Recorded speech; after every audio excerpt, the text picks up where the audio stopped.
ये बात कई वर्षों से कहता आ रहा हूं कि बीपीएससी ऑफिस के अंदर के कुछ लोग हैं, भ्रष्टाचारी बैठे हुए हैं, जो पेपर लीक और धांधली सेटिंग में संलिप्त रहते हैं। 67वीं बीपीएससी के समय भी हमने ये कहा था, और जब बीपीएससी ऑफिस के अंदर जांच पहुंचा तो ये बात उजागर हुआ।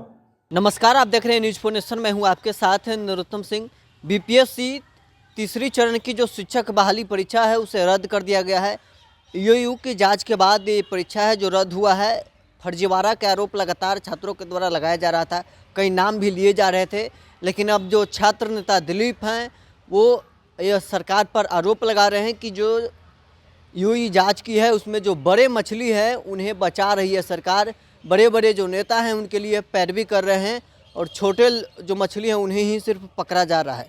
क्या कुछ कर रहे हैं छात्र नेता, आप खुद सुनिए इस वीडियो में। नमस्कार दोस्तों, मैं दिलीप कुमार। दोस्तों, बीपीएससी टीआरई 3 परीक्षा का जो पेपर लीक हुआ था उसकी जांच चल रही है और ऐसी बातें सामने आ रही है जैसा कि मीडिया में खबर चल रही है कि बीपीएससी ऑफिस के अंदर के अधिकारी कोड बताए, पेन ड्राइव का कोड बताए, अधिकारी की संलिप्तता नजर आ रही है, ऐसा कहा जा रहा है, ऐसी खबरें चल रही। मैं तो ये बात कई वर्षों से कहता आ रहा हूं कि बीपीएससी ऑफिस के अंदर के कुछ लोग हैं, भ्रष्टाचारी बैठे हुए हैं, जो पेपर लीक और धांधली सेटिंग में संलिप्त रहते हैं। 67वीं बीपीएससी के समय भी हमने ये कहा था, और जब बीपीएससी ऑफिस के अंदर जांच पहुंचा तो ये बात उजागर हुआ। जो डीएसपी पकड़े गए, अंचलाधिकारी पकड़े गए, सचिवालय सहायक और भी जो लोग पकड़े गए, तो उनसे पूछताछ के बाद ये खुलासा हुआ था कि बीपीएससी ऑफिस से मेंस की कॉपियां निकालकर बाहर ले जाकर लिखवाई जाती थी, ओएमआर शीट बाहर ले जाकर रंगवाया जाता था और रिजल्ट लिया जाता था। नौकरी कर रहे थे वो लोग। लेकिन आश्चर्य की बात है कि बीपीएससी ऑफिस के अंदर के किसी भी लोगों पे कार्रवाई नहीं हुई। तो क्या बीपीएससी ऑफिस से वो कॉपी बाहर उड़ के चला गया? कोई जादू टोना से चला गया? कोई तो अधिकारी, कोई तो कर्मचारी होगा जिसने ताला खोला होगा, ओएमआर शीट दिया होगा, मेंस की कॉपियां दिया होगा और फिर वो जमा किया होगा, फिर ताला लगाया होगा बाद में। तो ये जो कार्रवाई रोक दी जाती है ना, बड़ी बड़ी मछलियों को बचा ली जाती है, यही बिहार के युवाओं के साथ अन्याय है। और आज तक 67वीं बीपीएससी पेपर लीक में जो बड़ी बड़ी मछलियां थी उस पर कोई कार्रवाई नहीं हुई, पकड़ा भी नहीं गया। जब बड़ी मछलियों पर कार्रवाई की बात आती है तो सरकार जो है लिपापोती कर देती है, जांच को बंद करवा देती है।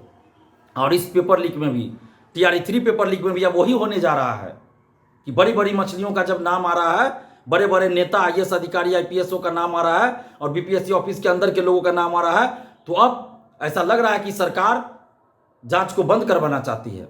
तो आखिर बिहार के युवाओं के साथ यह अन्याय कब तक होता रहेगा? नीतीश कुमार जी से हम हाथ जोड़कर विनती करते हैं कि बिहार के लाखों युवाओं के साथ न्याय कीजिए।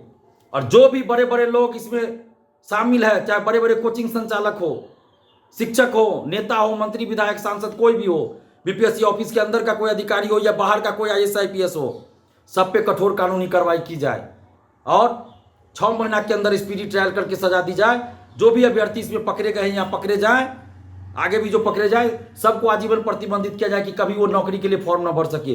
जो अभ्यर्थी या शिक्षा माफिया इसमें पकड़े जाते हैं, अगर नौकरी में तो नौकरी से बर्खास्त किया जाए, सारी संपत्ति जब्त किया जाए। कहीं भी बड़ा बड़ा होटल, अपार्टमेंट, रेस्टोरेंट चल रहा है, सबको जब्त किया जाए। कोचिंग संचालक शामिल है, शिक्षक अगर शामिल है तो उसकी कोचिंग को जब्त किया जाए, सारी संपत्ति जब्त किया जाए। और प्रिंटिंग प्रेस बिहार सरकार खुद स्थापित करे। क्यों प्रिंटिंग प्रेस के नाम पे ये खेल चल रहा है? प्रिंटिंग प्रेस को क्वेश्चन छापने के लिए भेजा जाता है, पता चलता है पेपर लीक हुआ, उसको प्रतिबंधित किए, फिर उसी का दूसरा प्रिंटिंग प्रेस रहता है उसको दे दिए और पैसा लेकर टेंडर दिया जाता है। तो बिहार सरकार अपना प्रिंटिंग प्रेस स्थापित करे, बायोमेट्रिक, फोटोग्राफी, सारी सुविधा अपना तंत्र विकसित करे बिहार सरकार। ऑनलाइन एग्जाम के लिए भी अपना तंत्र विकसित करे और कठोर कानून बनाए। 15 साल कम से कम सजा होनी चाहिए, 15 साल की सजा कम से कम हो ऐसे मामलों में, और स्पीडी ट्रायल करके सजा होनी चाहिए। हम बिहार सरकार और खासकर नीतीश कुमार जी से ये मांग करें, हाथ जोड़कर विनती कर रहे हैं कि लाखों अभ्यर्थियों, लाखों छात्र छात्राओं के साथ न्याय कीजिए। जो नालंदा, बिहार का नालंदा ज्ञान की भूमि, उसके चलते बिहार जाना जाता था, नालंदा के चलते बिहार जाना जाता था कि ज्ञान की भूमि है बिहार। आज क्या वजह है कि बिहार जो है सेटर, धांधली सेटिंग, पेपर लीक के मामले में जाना जा रहा है बिहार? कहीं भी पेपर लीक हो रहा है उसका तार बिहार से क्यों जुड़ जा रहा है?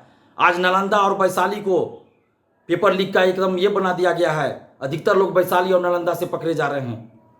तो क्या ये कनेक्शन है ये कौन लोग हैं जो नालंदा और वैशाली में कौन लोग हैं जो इस तरह से काम कर रहे हैं? क्यों नहीं उन लोगों पर कार्रवाई की जा रही है? कौन है वो नेता, कौन है वो अधिकारी जो इस तरह का काम कर रहे हैं? नालंदा को भी बदनाम कर रहे हैं, वैशाली को भी बदनाम कर रहे हैं, पूरे बिहार को बदनाम कर रहे हैं।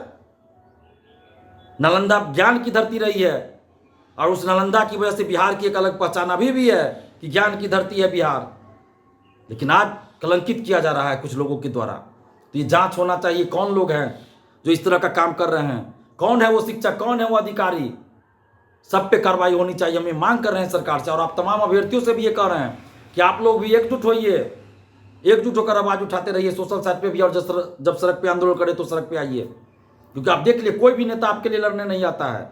कोई भी पार्टी, बता दीजिए ना, कोई नेता या कोई पार्टी सत्ता पक्ष या विपक्ष का क्या आपके लिए लड़ने आया? कभी आंदोलन किया सड़क पे? जब विपक्ष में रहेंगे तो बड़ी बड़ी बात करेंगे, सरकार में आएंगे तो चुप्पी साध लेंगे। सबका वही हाल है। तेजस्वी यादव जी हो, विजय सिन्हा जी हो, सम्राट चौधरी जी हो, जीतन राम मांझी हो, चिराग पासवान हो, कन्हैया कुमार प्रशांत, के सबका वही हाल है। कोई नहीं आया आपके लिए लड़ने, पिछले 10-12 साल से हम देख रहे हैं। तो आप लोग एकजुट होकर रहिए, पार्टी पॉलिटिक्स, जाति धर्म से ऊपर उठकर अपने हक और अधिकार के लिए लड़िए, क्योंकि बिहार के समस्त युवाओं की बात है, बिहार के भविष्य से जुड़ा सवाल है। बिहार का हर आदमी आज इससे त्रस्त है, पेपर लीक और धांधली सेटिंग से 14 करोड़ जनता त्रस्त है, क्योंकि हर परिवार का कोई ना कोई कंपटीशन का एग्जाम देता है। हर परिवार से कोई कम से कम एक सदस्य तो होंगे जो कंपटीशन का एग्जाम दे रहे हैं, प्रतियोगी परीक्षा दे रहे हैं, और पेपर लीक से सभी त्रस्त हैं। इसलिए एकजुट रहिए और एकजुट होकर हम लोग का साथ दिया। और पैसा वसूली गैंग, बहुत सारे लोग मार्केट में सक्रिय हैं जो अपने आप को तथाकथित स्वघोषित छात्र नेता, अपने आप को छात्र नेता घोषित कर लेंगे। 2-4 लोग ऐसे हैं जो पत्रकारिता का कोर्स भी नहीं किए, कहेंगे कि हम पत्रकार बन गए, यूट्यूब चला रहे हैं। तो ऐसे लोगों से बचिए। आप देखिए कि कौन क्या खबर चला रहा है, गुमराह किया जाता है। जब इस तरह का मामला होता है तो दूसरे की तरफ डायरेक्शन मोड़ा जाएगा, जांच की दिशा बदलने की कोशिश की जाएगी। तो ऐसे लोगों से बचिए। कुछ शिक्षक भी हैं जो तरह तरह की बातें कर देंगे ताकि मुद्दा डाइवर्ट हो जाए, तो ऐसे लोगों से बचिए। और कुछ लोग हैं जो पैसा वसूली गैंग है, कई गिरोह सक्रिय है पैसा वसूली। हम पिछले 1.5 साल से देख रहे हैं, 2 साल से, कभी कुछ मुद्दों को लेकर तो कभी कुछ बिना मतलब का पैसा वसूली करेंगे, कभी केस के नाम पे, तो कभी बैठक के नाम पे, तो कभी आंदोलन के नाम पे, तो कभी कुछ के नाम पे। तो ऐसे लोगों से बचिए। हमने 21 तारीख को आंदोलन का आह्वान किया था, क्या 1 रुपया भी किसी से मांगा? क्या हमने कहा कि चंदा दीजिए, भेजिए? तो आप लोग समझिए इस चीज को, चंदा वसूली गैंग से भी बचिए, क्योंकि मुद्दा को डाइवर्ट किया जाता है ऐसे लोगों के द्वारा। आपको दिखाएंगे यूट्यूब पे आके कि हम आपके लिए लड़ रहे हैं, ये करेंगे वो करेंगे, और पता चलेगा कि वो मिला हुआ है शिक्षा माफिया से, पैसा लेकर मुद्दों को डाइवर्ट करना चाह रहा है। तो इसलिए ऐसे लोगों से बचिए। कई लोग हैं ऐसे, गिरोह है सक्रिय, ऐसे लोगों से बचिए। और आप लोग एकजुट रहे। और सरकार से हम मांग कर रहे हैं, नीतीश कुमार जी से मांग कर रहे हैं कि बड़े से बड़े शिक्षा माफियाओं, बड़ी बड़ी मछलियों पर कठोर कानूनी कार्रवाई कीजिए ताकि युवाओं को न्याय मिल सके।